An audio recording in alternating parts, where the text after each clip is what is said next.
Salam sejahtera bagi Bapak Ibu Saudara, dimanapun Anda sekalian berada.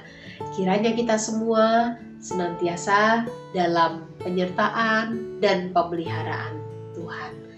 Saudara, kebahagiaan seorang petani adalah ketika ia menyaksikan benih yang ditaburnya itu bertumbuh dengan baik, bertumbuh dengan subur. Karena benih yang bertumbuh dengan baik dan subur itulah yang akan menghasilkan panen yang baik pula. Nah, saudara, seorang petani ketika sebelum ia menaburkan benih dari tanaman yang ia tanam, tentu dia punya tanggung jawab untuk mempersiapkan tanahnya dengan baik. Maka dia akan mengelolanya dengan cara memberinya pupuk, mengelola tanah itu supaya gembur sehingga tanah itu menjadi tanah yang subur. Nah, saudara, bacaan yang mendasari akan perenungan kita hari ini terambil dari Markus 4 ayat 1 sampai dengan 20 yang mengisahkan tentang perumpamaan tentang seorang penabur. Nah, saudara, diceritakan ada seorang penabur yang menaburkan benih. Ada yang jatuh di pinggir jalan, ada yang jatuh di tanah berbatu, ada yang jatuh di tanah yang semak gitu ya, tanah yang semak duri. Tetapi ada juga benih yang jatuh di tanah yang baik. Nah, saudara, hanya benih yang jatuh di tanah yang baik itulah yang dikatakan dia bertumbuh dengan subur dan menghasilkan buah berkali-kali lipat.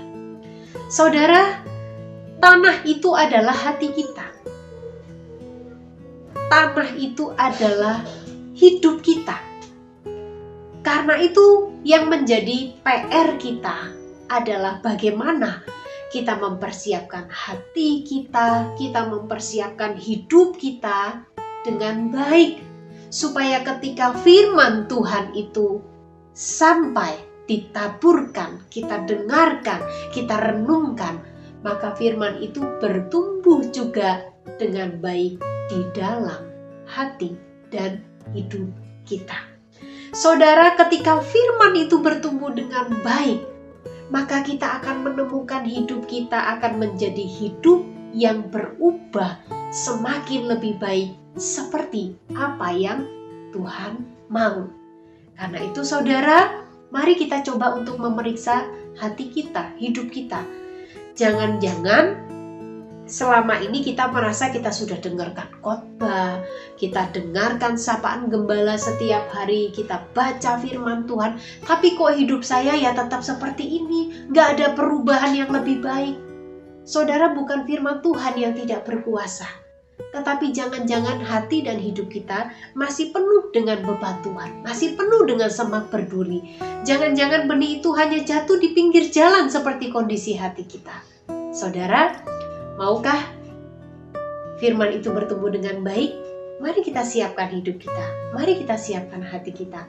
Buang segala sesuatu yang tidak perlu di dalam hati kita. Minta Roh Kudus untuk menolong kita, supaya hati kita selalu siap untuk menerima kebenaran firman Tuhan. Tuhan memberkati kita sekalian.